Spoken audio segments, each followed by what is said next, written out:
It looks and feels like 2011 all over again. This concrete pylon carrying a small boat, first spotted at Graceville, then Milton, swept downriver to Brecky Creek and to the Gateway Bridge, as boaties desperately tried to head it off. More proof just how destructive and powerful Mother Nature can be. And from Maryborough south to the border, west to the Darling Downs, the big wet just gets bigger and just gets wetter, as large parts of the Sunshine State vanish under floodwaters.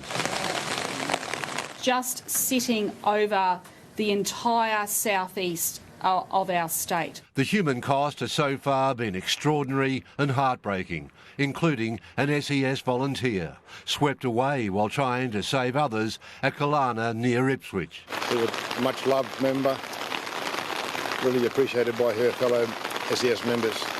A tragic loss. It's often said that those that wear the SES uniform are orange angels. They put others ahead of themselves.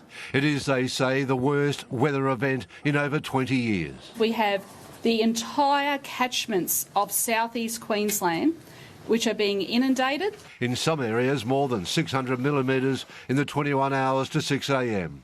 And there's much more to come for much longer. We expect it to be here with us for at least the next 24 hours. That means possibly even more flooding, even more evacuations, the threat of landslides and more lives in danger. It is a dangerous environment out there. It will be dangerous for some time yet. Gympie is the major concern, with 700 sent evacuation alerts. We don't want people trapped in the evening. Up until early morning, there'd been 1,800 calls for help and over 130 swiftwater rescues. And given the outlook, we should expect many, many more. Everyone, please be very, very careful. Lane Calcutt, 9 News.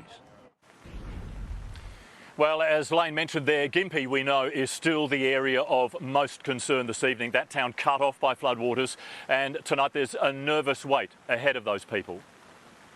Gympie, a town cut off, surrounded by rising floodwaters. The CBD submerged. We have just surpassed the 1999 flood record. Not an achievement anyone in the region really wanted to have. And the Mary is still rising, but already it's a disaster.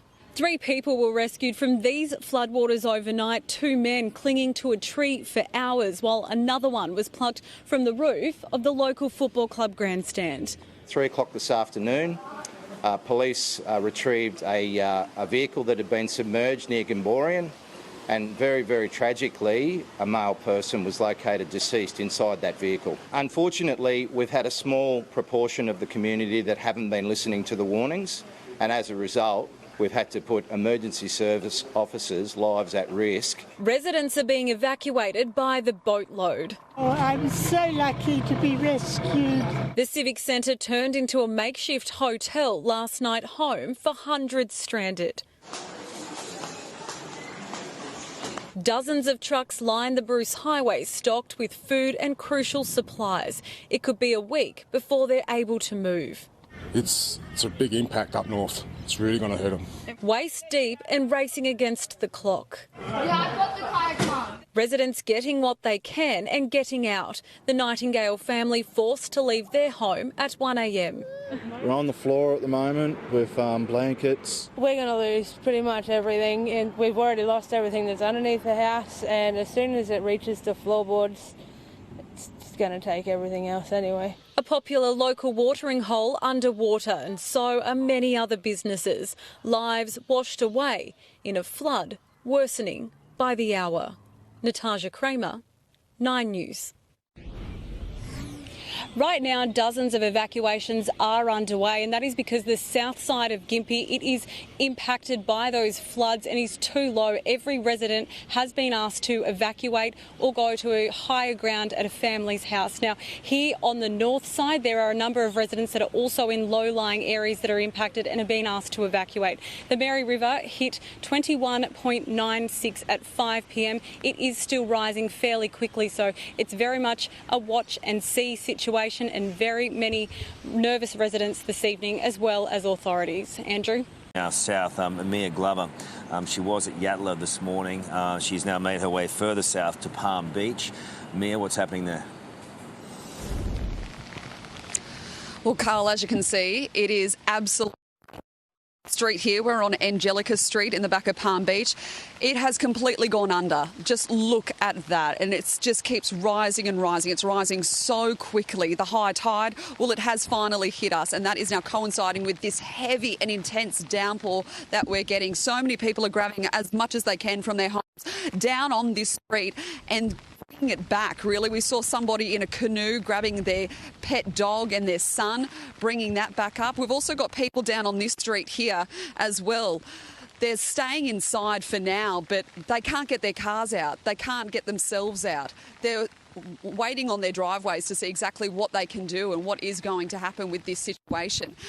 It's just going to keep on going and going, this intense rainfall. I mean, we've got people out here now having a look to see what exactly is going on, and they're not too sure if they'll be able to get back to their homes. We've had about 450 millimetres of rain fall in this region, and the Currumbin region is since 9 o'clock yesterday morning. It's just extraordinary. Half a metre of rain has been dumped, and as you can see, it's not over yet. There's a severe weather warning for damaging storms and intense rainfall. That is still here on the Gold Coast, on the southern parts of the coast.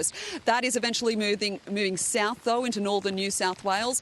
But the real problem is, like I mentioned, is that high tide. It's happening now. So all this water is coming up from the drains, which is just extraordinary. It's going into homes at a rapid rate.